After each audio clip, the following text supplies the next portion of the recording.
Bom dia, meus amores. Veja, vamos falar um pouquinho sobre as expedições. Vocês lembram na aula de ontem que Tia explicou sobre o descobrimento das novas terras? Que quando eles descobriram que existiam os índios, tudinho. Então, o rei de Portugal mandou várias expedições para o Brasil, ou seja, a nova terra descoberta, a fim de trazer população e domar os nativos daqui. Então, vamos ver alguns outros exemplos? Meus amores, vejam, Portugal não colonizou o Brasil logo que o descobriu. Por quê, tia? Vocês devem estar se perguntando, né? Porque, veja, eles não acharam logo aquilo que eles queriam, ou seja, as especiarias que eles tinham na Índia, que eles encontravam na Índia ou em outras terras já povoadas, como, por exemplo, ouro, prata, pedras preciosas, especiarias. E outra coisa também que complicou um pouco. Eles não podiam fazer comércio como nas Índias. Por quê? O motivo era bem simples. Os índios não eram comerciantes. Por isso, eles só tomaram posse do Brasil e foram embora. Quer dizer, eles disseram, essa terra aqui é minha, mas eu não vou ficar por enquanto. Eu vou para as Índias fazer o meu comércio. Quando eu conseguir tudo que eu quero, eu volto e ninguém pega o que é meu. Assim, o Brasil pertencia a Portugal. Outros países não podiam tirar as riquezas daqui ou enviar moradores, quer dizer, pessoas de fora para povoar o Brasil. Mas logo o governo português mandou expedições para descobrir o que havia na nova terra. A primeira expedição foi chamada de Expedição Exploratória, que aconteceu em 1501. Foi comandada por Gaspar de Lemos. Ele verificou que o Brasil não era uma ilha e passou a chamá-la de Terra de Santa Cruz. Descobriu a existência do pau-brasil, aqui nas terras recém-descobertas por eles, deu o nome a acidente geográfico de Cabo Frio e Cabo de São Roque. Foi acompanhado por Américo Vespúcio. Veja, meus amores, eu fiz um resumo do que foi a primeira expedição. Veja o que aconteceu. Na primeira expedição, ele e sua esquadra percorreu todo o litoral, renomeando alguns acidentes geográficos, como eu falei aí, como, por exemplo, o Cabo de São Roque, a Baía de Todos os Santos. Foi nessa expedição que se verificou que a nova terra não era uma ilha, como eu falei anteriormente, e descobriu-se a existência do pau-brasil. Em 1531, outra expedição ocorreu e foi comandada por Gonçalves Coelho, onde se fundou uma feitoria, um porto de armazenamento. Como eu já dei a introdução anteriormente sobre a segunda expedição explorativa, que foi comandada por quem? Foi comandada por Gonçalo Coelho. Tentava encontrar riquezas, mas não encontrou ouro e metais preciosos. Ele criou a benfeitoria, como eu falei anteriormente, de depósito de mercadoria, principalmente a matéria mais cara que existia nas Índias também, que dá uma pigmentação avermelhada, que é o pau-brasil.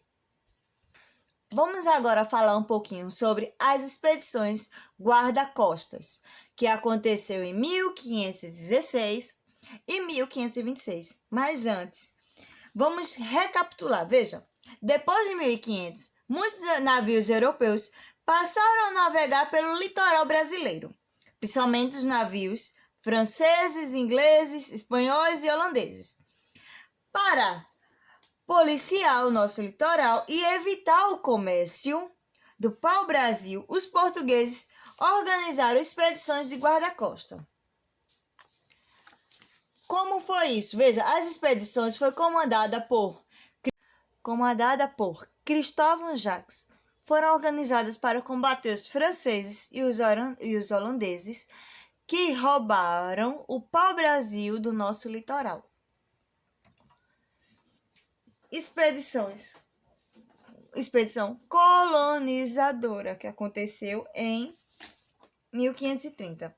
Veja, para garantir a posse das terras das conquistas e ocupá-las antes que outros aventureiros o fizessem, os governantes de Portugal resolveram organizar expedições colonizadoras. Essas expedições traziam pessoas para viver nessa terra,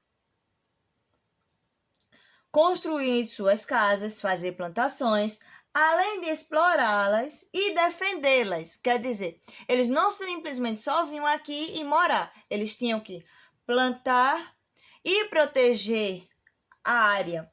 A primeira expedição colonizadora chegou à América Portuguesa foi de 1530, chefiada por Martim Afonso de Souza, que tinha vários objetivos, como os quais expulsar os franceses, descobrir e explorar as riquezas, iniciar o povoamento do território, trazer instrumentos agrícolas, semear, plantar e os animais para povoar a terra.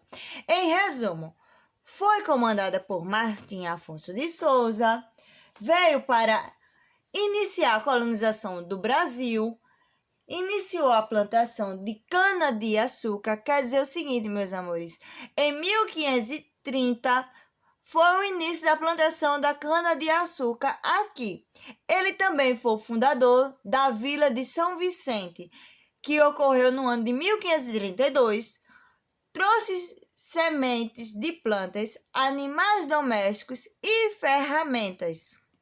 Dando continuidade, veja, como eu já falei anteriormente, trouxe pessoas para fundar as cidades, cultivarem as terras e defendê-las dos franceses e holandeses. Veja, meus amores, aqui tem capitanias hereditárias. Vocês lembram que o ano passado nós estudamos o que era capitanias hereditárias? Mas não tem, por enquanto, no livro de vocês. Eu estou dando adiantado e a título de curiosidade, porque está dentro do conteúdo que estamos trabalhando sobre as expedições. Veja, em 1530, Martim Afonso de Souza deu início à colonização das terras, que hoje corresponde ao Brasil. Em 1534, Dom João III, rei de Portugal, decidiu introduzir aqui um sistema de cultivo de cana-de-açúcar. Mas para isso, ele teve que dividir o território em lotes, que seriam dados a nobres portugueses, que deveriam garantir a posse da terra, explorá-las e assim pagar à coroa portuguesa parte de todo o lucro que eles tinham. Dessa forma, o rei de Portugal transferia todos os gastos que tinha aos nobres, uma vez que esses exploravam a terra com recursos próprios, quer dizer, eles exploravam com o próprio gasto. A coroa portuguesa não tinha responsabilidade, ela só pegava a coroa portuguesa, só recebia os lucros, parte do lucro, então não tinha nenhum gasto.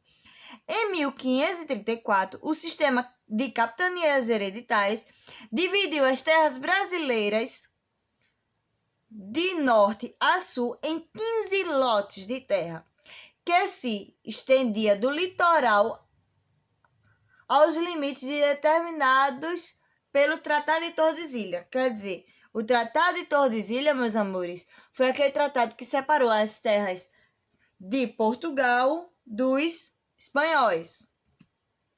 Veja, as capitanias hereditárias. Recapitulando.